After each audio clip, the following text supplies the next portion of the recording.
Maligayang pagbabalik mga kasolid, Nonito Donaire Jr. Binanata ni Chocolatito Roman Gonzalez. O ayan na, kalaban ni Casimiro, inilabas na. Casimiro kontra dito sa Mexican boxer na si Saul Sanchez. Laban ni KJ Cataraha kontra sa tumalo kay Raymart Gaballo na si Ken Torres. Yan ang ating mga pag-uusapan mga kasolid. Para sa ating nagbabagang balita mga kasolida, laban ng ating kababayang si KJ Cataraha kontra nga dito kay Ken Torres. Gaganapin nga ito sa August 24 sa bansang Japan. Si Ken Torres ay may katadang 14 wins, 10 knockouts, meron 5 talo. At kung matatandaan nyo mga kasolida, itong si Torres ang tumalo sa unang round sa ating pangbatong si Raymart Gaballo. 3 beses nga pinabagsak itong ating kababayang si Gaballo sa bakbakang ito at pinapos din sa round number 1 via technical knockout. Isang sinasabing dahilan kung bakit natalo si Gaballo, nag-overconfident at masyadong kumpiyansa sa kanyang naging laban nga dito kay Torres.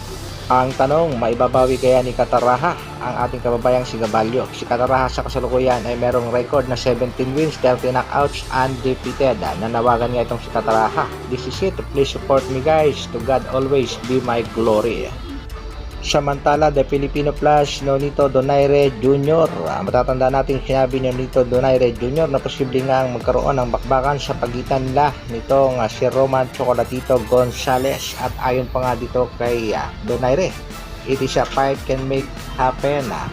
Gusto pa nga sanang magbigay ng partida nitong si Donaire Jr.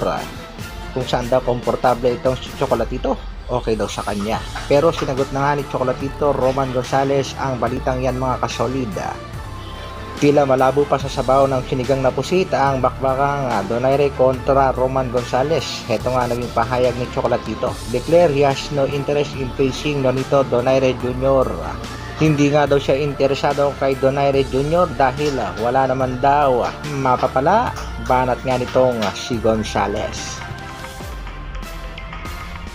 Sa kabilang balita naman mga kasolid, ang matagal na paghihintay tinuldo ka na dahil tuloy na nga ang laban ng ating pangbatong si Cuadro Alas General Casimiro. Bagamat hindi formal na naaanunsyo ng Treasure Boxing ang laban, pero 99.9% ito nga si Saul Sanchez ang makakalaban ng ating pangbato. Si Sanchez ay may kartadang 21 wins, 30 knockouts, meron 3 talo. Sa 3 huling laban, 2 Pinoy ang tinalo, si Diniega at si Arthur Villanueva. Marami namang boxing fans na nagsasabing kayang-kaya ni Angas ng Pinas ang laban dito kay Saul Sanchez, pero wag nga lang daw magkukumpiyansa dahil posible ring masilat ang ating pangbatong si Angas ng Pinas. Official announcement na nga lang ang hinihintay ng mga boxing fans dahil ito na nga ang totoong laban ng ating pangbato sa October 13. Kaya hanggang dito na lang muna mga kasolid.